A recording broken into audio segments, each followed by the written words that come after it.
प्रधानमंत्री नरेंद्र मोदी ने सरकार के दूसरे कार्यकाल का पहला साल पूरा होने पर जनता के लिए ऑडियो संदेश जारी किया। पीएम मोदी ने जहां पर इस ऑडियो संदेश में कोरोना महामारी का जिक्र किया तो वहीं पर सरकार की उपलब्धियों को भी गिनाया।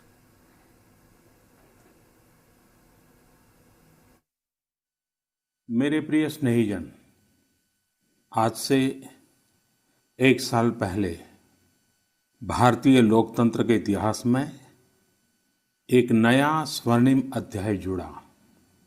देश में दशकों बाद पूर्ण बहुमत की किसी सरकार को लगातार दूसरी बार जनता ने जिम्मेदारी सौंपी थी।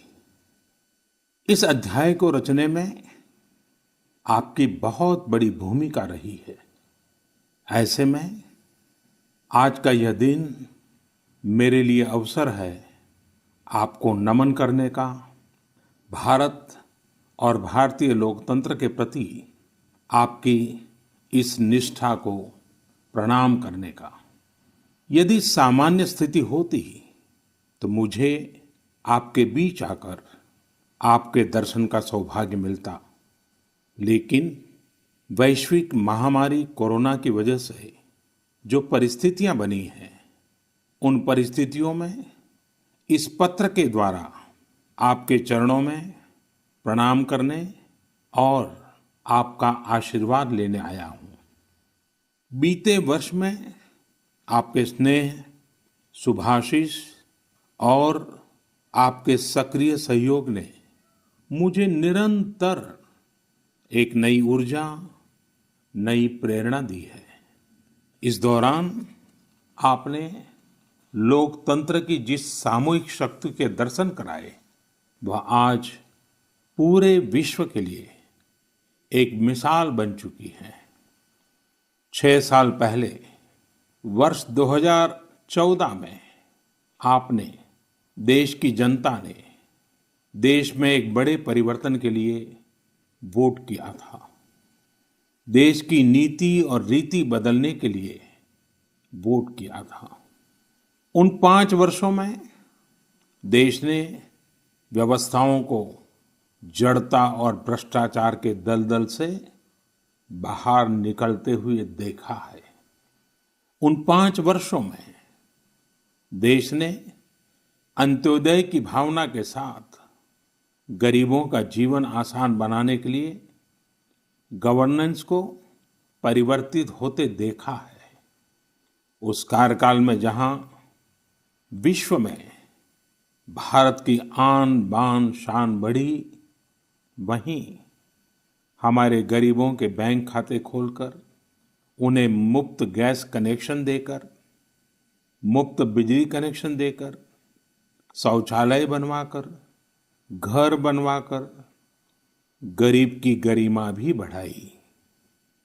उस कार्यकाल में जहां सर्जिकल स्ट्राइक हुई, एयर स्ट्राइक हुई, वहीं हमने 1 rank 1 pension, 1 nation 1 tax, GST, किसानों की एमएसपी की बरसों पुरानी मांगों को भी पूरा करने का काम किया।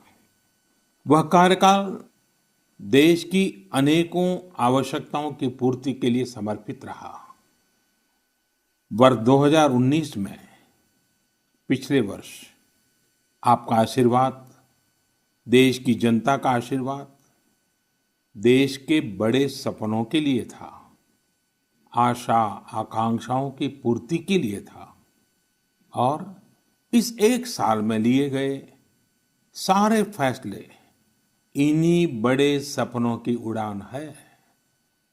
आज जन जन से जुड़ी जन मन की जनशक्ति राष्ट्र शक्ति की चेतना को प्रज्वलित कर रही है। गत 1 वर्ष में देश ने सतत नए स्वप्न देखे, नए संकल्प लिए और इन संकल्पों को सिद्ध करने के लिए निरंतर निर्णय लेकर कदम भी बढ़ाए। भारत की इस ऐतिहासिक यात्रा में देश के हर कोने से, हर समाज, हर वर्ग और हर व्यक्ति ने बखूबी अपना दायित्व निभाया है। सबका साथ, सबका विकास, सबका विश्वास, इस मंत्र को लेकर आज देश सामाजिक हो या आर्थिक, वैश्विक हो या आंतरिक, हर दिशा में आगे बढ़ रहा है। प्रिय स्नेहीजन, बीते एक वर्ष में कुछ महत्वपूर्ण निर्णय ज्यादा चर्चा में रहे और इस वजह से इन उपलब्धियों का स्मृति में रहना भी स्वाभाविक है। राष्ट्रीय एकता अखंडता के लिए आर्टिकल 370 की बात हो, सदियों पुराने संघर्ष के सुखद परिणाम राम मंदिर निर्माण की बात हो, आधुनिक समाज व्यवस्था में रुकावट बना ट्रिपल तलाक हो या फिर भारत की करुणा का प्रतीक नागरिकता संशोधन कानून हो, ये सारी उपलब्धियां आप सभी को स्मरण है। एक के बाद एक हुए इन ऐतिहासिक निर्णयों के बीच अनेक फैसले, अनेक बदलाव ऐसे भी हैं जिन्होंने भारत की विकास यात्रा को नई गति दी है, नए लक्ष्य दिए हैं, लोगों की अपेक्षाओं को पूरा किया है। चीफ ऑफ डिफेंस स्टाफ के पद के गठन ने जहां सेनाओं में समन्वय को बढ़ाया है, वहीं मिशन गगनयान के लिए भी भारत ने अपनी तैयारियां तेज कर दी हैं। इस दौरान गरीबों को, किसानों को, महिलाओं, युवाओं को सशक्त करना हमारी प्राथमिकता रही है। अब पीएम किसान सम्मान निधि के दायरे में देश का प्रत्येक किसान आ चुका है। बीते एक वर्ष में इस योजना के तहत करीब करीब 10 करोड़ किसानों के खातों में 72,000 करोड़ रुपए से अधिक राशि जमा कराई गई है। देश के 15 करोड़ से अधिक ग्रामीण घरों में पीने का शुद्ध पानी पाइप से मिले, इसके लिए जल जीवन मिशन शुरू किया गया है। हमारे 50 करोड़ से अधिक के पशुधन के बेहतर स्वास्थ्य के लिए मुफ्त टीकाकरण का बहुत बड़ा अभियान भी चलाया जा रहा है। देश के इतिहास में यह भी पहली बार हुआ है जब किसान, खेत मजदूर, छोटे दुकानदार, छोटे व्यापारी और असंगठित क्षेत्र के श्रमिक साथियों सभी के लिए 60 वर्ष की आयु के बाद 3,000 रुपये की नियमित मासिक पेंशन की सुविधा सुनिश्चित हुई है। मछुआरों की सहूलियत बढ़ाने के लिए, उनको मिलने वाली सुविधाएं बढ़ाने और ब्लू इकोनॉमी को मजबूत करने के लिए विशेष योजनाओं के साथ साथ अलग से विभाग भी बनाया गया है।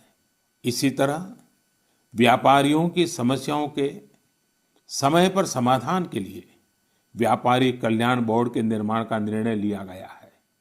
स्वयं सहायता समूहों से जुड़ी लगभग 7 करोड़ बहनों को भी अब ज्यादा वित्तीय सहायता दी जा रही है। हाल में ही स्वयं सहायता समूहों के लिए बिना गारंटी के ऋण को 10 लाख से बढ़ाकर 2 गुना यानी 20 लाख कर दिया गया है। आदिवासी बच्चों की शिक्षा को ध्यान में रखते हुए देश में 450 से ज्यादा नए एकलव्य मॉडल रेसिडेंशियल स्कूलों के निर्माण का अभियान शुरू किया गया है। सामान्य जन के हित से जुड़े बेहतर कानून बने, इसके लिए भी बीते वर्ष में तेज गति से कार्य हुआ है। हमारी संसद ने अपने कामकाज से दशकों पुराना रिकॉर्ड तोड़ दिया है। इसी का परिणाम है कि चाहे कंज्यूमर प्रोटेक्शन एक्ट हो, चिट फंड कानून में संशोधन हो, दिव्यांगों, महिलाओं और बच्चों को अधिक सुरक्षा देने वाले कानून हो, ये सब तेजी से बन पाए हैं। सरकार की नीतियां और निर्णयों की वजह से शहरों और गांवों के बीच जो खाई है वो कम हो रही है। पहली बार ऐसा हुआ है जब गांव में इंटरनेट का इस्तेमाल करने वालों की संख्या शहर में इंटरनेट इस्तेमाल करने वालों से 10% ज्यादा हो गई है। देश हित में किए गए इस तरह के ऐतिहासिक कार्यों और निर्णयों की सूची बहुत लंबी है। इस पत्र में सभी को विस्तार से बता पाना संभव नहीं, लेकिन मैं इतना अवश्य कहूंगा कि एक साल के कार्यकाल के प्रत्येक दिन 24 घंटे पूरी सजगता से काम हुआ है, संवेदनशीलता से काम हुआ है, निर्णय लिए गए हैं। प्रिय स्नेहीजन, देशवासियों की आशाओं आकांक्षाओं की पूर्ति करते हुए हम तेज गति से आगे बढ़ ही रहे थे कि कोरोना वैश्विक महामारी ने भारत को भी घेर लिया। एक और जहां अत्याधुनिक स्वास्थ्य सेवाओं और विशाल अर्थव्यवस्था वाली विश्व की बड़ी बड़ी महाशक्तियां हैं, वहीं दूसरी ओर इतनी बड़ी आबादी और अनेक चुनौतियों से घिरा हमारा भारत है। कई लोगों ने आशंका जताई थी कि जब कोरोना भारत पर हमला करेगा तो भारत पूरी दुनिया के लिए संकट बन जाएगा। लेकिन आज सभी देशवासियों ने भारत को देखने का नजरिया बदलकर रख दिया है। आपने ये सिद्ध करके दिखाया है कि विश्व के सामर्थ्यवान और संपन्न देशों की तुलना में भी भारतवासियों का सामूहिक सामर्थ्य और क्षमता अभूतपूर्व है। ताली थाली बजाने और दिया जलाने से लेकर भारत की सेनाओं द्वारा कोरोना वॉरियर्स का सम्मान हो, जनता कर्फ्यू या देशव्यापी लॉकडाउन के दौरान नियमों का निष्ठा से पालन हो, हर अवसर पर आपने ये दिखाया है कि एक भारत ही श्रेष्ठ भारत की गारंटी है। निश्चित तौर पर इतने बड़े संकट में कोई ये दावा नहीं कर सकता कि किसी को कोई तकलीफ और असुविधा न हुई हो। हमारे श्रमिक साथी, प्रवासी मजदूर भाई बहन, छोटे छोटे उद्योगों में काम करने वाले कारीगर, पटरी पर सामान बेचने वाले, रेहड़ी ठेला लगाने वाले, हमारे दुकानदार भाई बहन, लघु उद्यमी, ऐसे साथियों ने असीमित कष्ट सहा है। इनकी परेशानियां दूर करने के लिए सभी मिलकर प्रयास कर रहे हैं। लेकिन हमें ये भी ध्यान रखना है कि जीवन में हो रही असुविधा जीवन पर आफत में न बदल जाए। इसके लिए प्रत्येक भारतीय के लिए प्रत्येक दिशा निर्देश का पालन करना बहुत आवश्यक है। जैसे अभी तक हमने धैर्य और जीवटता को बनाए रखा है, वैसे ही उसे आगे भी बनाए रखना है। एक बड़ा कारण है कि भारत आज अन्य देशों की तुलना में ज्यादा संभली हुई स्थिति में है। ये लड़ाई लंबी है, लेकिन हम विजय पथ पर चल पड़े हैं और विजयी होना हम सबका सामूहिक संकल्प है। अभी पश्चिम बंगाल और ओडिशा में आए अम्फान चक्रवात के दौरान जिस हौसले के साथ वहां के लोगों ने स्थितियों का मुकाबला किया, चक्रवात से होने वाले नुकसान को कम किया, वह भी हम सभी के लिए एक बड़ी प्रेरणा है। प्रिय स्नेहीजन, इन परिस्थितियों में आज यह चर्चा भी बहुत व्यापक है कि भारत समेत तमाम देशों की अर्थव्यवस्थाएं कैसे उभरेंगी। लेकिन दूसरी ओर ये विश्वास भी है कि जैसे भारत ने अपनी एकजुटता से कोरोना के खिलाफ लड़ाई में पूरी दुनिया को अचंभित किया है, वैसे ही आर्थिक क्षेत्र में भी हम नई मिसाल कायम करेंगे। 130 करोड़ भारतीय अपने सामर्थ्य से आर्थिक क्षेत्र में भी विश्व को चकित ही नहीं बल्कि प्रेरित भी कर सकते हैं। आज समय की मांग है कि हमें अपने पैरों पर खड़ा होना ही होगा, अपने बलबूते पर चलना ही होगा और इसके लिए एक ही मार्ग है, आत्मनिर्भर भारत।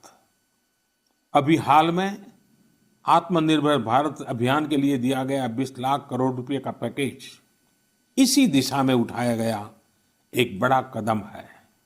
यह अभियान हर एक देशवासी के लिए, हमारे किसान, हमारे श्रमिक, हमारे लघु उद्यमी, हमारे स्टार्टअप से जुड़े नौजवान, सभी के लिए नए अवसरों का दौर लेकर आएगा। भारतीयों के पसीने से, परिश्रम से और उनकी प्रतिभा से बने लोकल उत्पादों के दम पर भारत आयात पर अपनी निर्भरता कम करेगा और आत्मनिर्भरता की ओर आगे बढ़ेगा। प्रिय स्नेहीजन, बीते 6 वर्षों की इस यात्रा में आपने निरंतर मुझ पर आशीर्वाद बनाए रखा है, अपना प्रेम बढ़ाया है। आपके आशीर्वाद की शक्ति से ही देश पिछले 1 साल में ऐतिहासिक निर्णयों और विकास की अभूतपूर्व गति के साथ आगे बढ़ा है। लेकिन फिर भी मुझे पता है कि अब भी बहुत कुछ करना बाकी है। देश के सामने चुनौतियां अनेक हैं, समस्याएं अनेक हैं। मैं दिन रात प्रयास कर रहा हूं। मुझ में कमी हो सकती है, लेकिन देश में कोई कमी नहीं है और इसलिए मेरा विश्वास स्वयं से ज्यादा आप पर है, आपकी शक्ति, आपके सामर्थ्य पर है। मेरे संकल्प की ऊर्जा आप ही है। आपका समर्थन, आपका आशीर्वाद, आपका स्नेह ही है। वैश्विक महामारी के कारण यह संकट की घड़ी तो है ही, लेकिन हम देशवासियों के लिए यह संकल्प की घड़ी भी है।